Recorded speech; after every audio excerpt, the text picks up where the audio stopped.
Hello students, hello everyone. Here we are with another two important questions from your chapter Arithmetic Progression. And if you notice the weightage of this chapter, you're going to get two questions from this chapter in your board paper this year. But let's try to understand these two questions, and if you're lucky enough, you can get these questions in your question paper so that you can score full in your coming examination. Let's see how to solve these type of questions. The first question, and both are 3-marker questions. Please make a note of it. The first and the last terms of an AP are 7 and 49. So they have given us the first term A as 7 and the last term of the progression as 49, and the sum is 420. So SN value is given in this question. And first thing what you do whenever you are reading a question is please make a note of all the data given and make sure you don't write wrong numbers. Please note down the right numbers from your questions. Now Sn is equal to 420, A is 7, L is 49. Whenever you get these type of questions, children, it's easy to solve because we have a formula for Sn where using the first and last term we can find sum of n terms. But here in this question n is unknown. So to find n, what do we do? Sn is equal to n by 2 into A plus L. You have your first and last term and you have the sum as 420. N value we can find easily here. So it becomes n by 2 into 7 plus 49.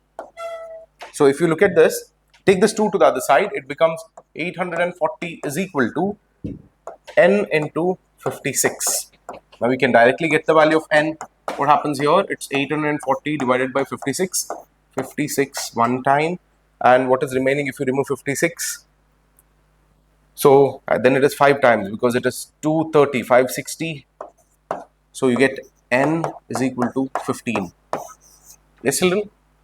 530, it becomes 560 plus 280. 280 plus 560 is 840. So you get n as 15. Once you get the value of n, they are asking us find the number of terms and the common difference. You got the number of terms. The total number of terms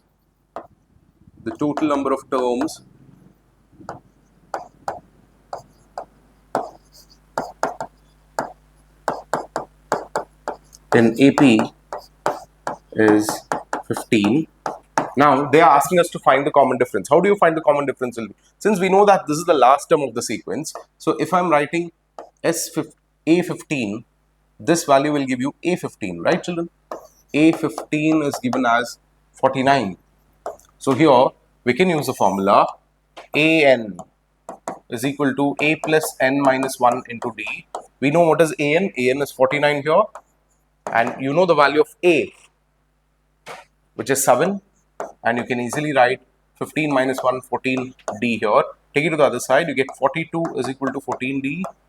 So you get D is equal to 42 by 14, which is nothing but 3. You got the common difference here. So this is how you solve these type of questions where other data are not given. Only the first and last term is given. And also sum of n terms of the sequence is given. And the second question.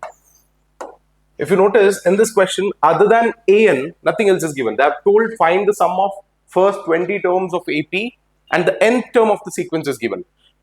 Please make a note of these questions, children, because whenever nth term question comes, students usually do simple mistakes in calculations or in substitution, or sometimes they leave the problem telling that data is insufficient. No, just by using this, we are able to solve the problem because whenever they give you AN, it's easy to solve because they have given you how to find all the terms of the AP.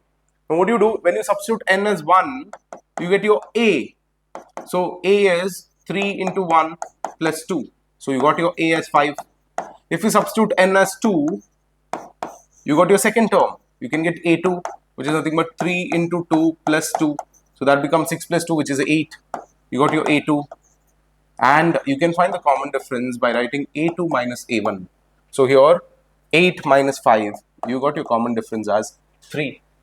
So once you get the common difference here, they're asking us to find first 20 terms of the arithmetic progression. You have the value of A, you have the value of D, A is 5, D is 3, and we just have to find the sum of first 20 terms. So how will you find sum of first 20 terms? It will be Sn is equal to n by 2 into 2a plus n minus 1 into d.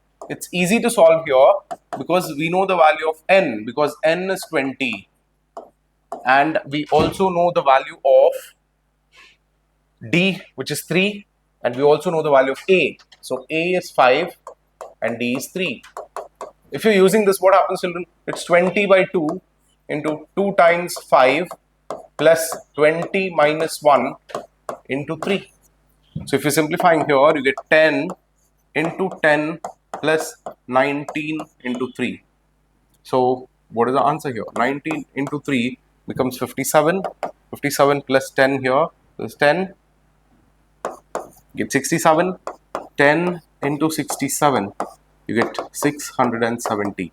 So S20 in this problem is 670. This is how we solve these two questions. I hope this is clear and it's easy and simple. And always remember, children, there is more possibility this year. You will get one question of AP where they will give you AN, just like this question, and ask you to find either the sum, common difference, or fourth or fifth term of the sequence. So please make sure you practice these questions so that if you're getting it in the board exam, you can solve it and get full marks.